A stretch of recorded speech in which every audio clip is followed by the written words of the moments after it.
আমরা একটা ফোন কেনার পরে যে কাজটা আমাদের প্রথমেই করতে হয় সেটা হচ্ছে একটা জিমেল অ্যাকাউন্ট। একটা জিমেল অ্যাকাউন্ট যদি আমরা না ক্রিয়েট করি, যদি একটা জিমেল না লগ ইন করি আমাদের ফোনে, তো আমরা ওই ফোনটা তো মনে করেন যে ইউজই করতে পারবো না। ওই ফোনটার একটা প্লে স্টোর থেকে একটা অ্যাপ ডাউনলোড করতেও ওই জিমেল আপনার দরকার হবে। একটা ফেসবুক অ্যাকাউন্ট খোলেন বা একটা যাই করেন না কেন, একটা প্রথমে আপনার একটা জিমেল লাগবে। তো আপনার ফোনের জিমেলটার কিভাবে পাসওয়ার্ডটা চেঞ্জ করবেন বা পাসওয়ার্ডটা ভুলে গেছেন ওইটা ফিরিয়ে আনবেন, সেটাই আজকের ভিডিওর মূল টপিক। তো শুরু করা যাক। ফার্স্ট অফ অল আমরা যে কাজটা করব, আমরা এখান থেকে প্লে স্টোরে চলে যাব। প্রথমে আমরা প্লে স্টোরে চলে যাব। তো প্লে স্টোরে আমাদের এখানে জিমেলের লোগোটা শো করবে ওই কর্নারে। তো আমরা জিমেলের লোগোটার উপরে একটা ক্লিক দিয়ে দেব। তারপরে এখান থেকে আমরা গুগল অ্যাকাউন্টে একটা ক্লিক দেব। তো গুগল অ্যাকাউন্টে ক্লিক দেওয়ার পরে এরকম একটা ইন্টারফেস শো করবে। এখান থেকে আমরা পার্সোনাল ইনফরমেশনে ক্লিক দেব।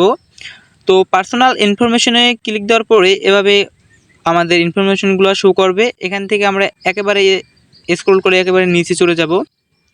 নিচে এখানে পাসওয়ার্ড নামে একটা অপশন পাবো। তো পাসওয়ার্ড নামে অপশনটা আমরা সিম্পলি একটা ক্লিক দিয়ে দেব। আমরা পাসওয়ার্ডটা নতুন করে একটা পাসওয়ার্ড দিব বা পাসওয়ার্ডটা বের করব, তার জন্য আমরা এখান থেকে ফরগট পাসওয়ার্ড নামে একটা অপশন আছে নিচে, আমরা ফরগট পাসওয়ার্ড অপশনটায় একটা ক্লিক দিয়ে দেব।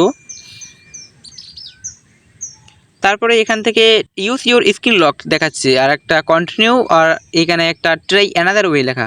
তো আমরা এখান থেকে ট্রাই অ্যানাদার ওয়ে দিব। ট্রাই অ্যানাদার ওয়ে দেওয়ার পরে এখান থেকে কন্টিনিউ দিয়ে দেব।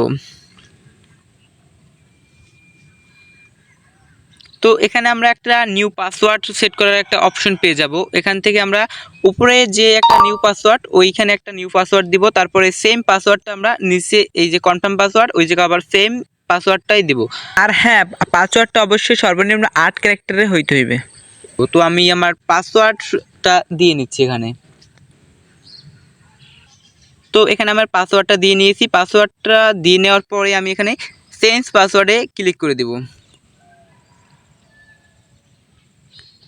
তো এখান থেকে আমার পাসওয়ার্ডটা চেঞ্জ হয়ে যাবে। তারপরে we keep your account protect.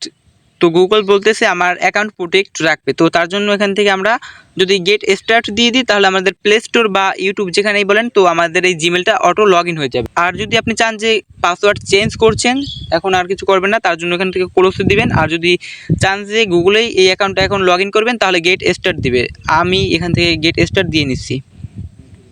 আপনার কিন্তু পাসওয়ার্ডটা অলরেডি একটা নিউ পাসওয়ার্ড আপনার সেট করা হয়ে গেল। আপনার ওই যে পুরান পাসওয়ার্ডটা, ওটা তো আপনি ভুলে গিয়েছেন। তো ওই পাসওয়ার্ডটা কিন্তু আপনার জায়গায় লাগলো না। একটা নিউ পাসওয়ার্ড সেট করার জন্য আমাদের কিন্তু ওই পুরান পাসওয়ার্ডটা আর লাগলো না। তো এখন আমি দেখাবো যে আপনার জিমেল অন্য কারো ফোনে লগ ইন আছে কিনা। তো তার জন্য আমরা সেম আবার ওই পার্সোনাল ইনফরমেশনে চলে আসবো জিমেলের। তো এখান থেকে পার্সোনাল ইনফরমেশনের ওই যে সাইডে সিকিউরিটি ইনফরমেশন পাবো, আমরা সিকিউরিটি ইনফরমেশনটা ক্লিক দিয়ে দেবো। তো সিকিউরিটি ইনফরমেশন ক্লিক দেওয়ার পরে আমরা এভাবে অনেকগুলো অপশন আসবে। তো এর থেকে আমরা নিচে চলে যাব। নিচে যাওয়ার পরে আমরা এখানে দেখব যে এখানে একটা অপশন থাকবে যে আপনার ম্যানেজ অল ডিভাইস। তো এখানে আমরা ম্যানেজ অল ডিভাইসে যাব।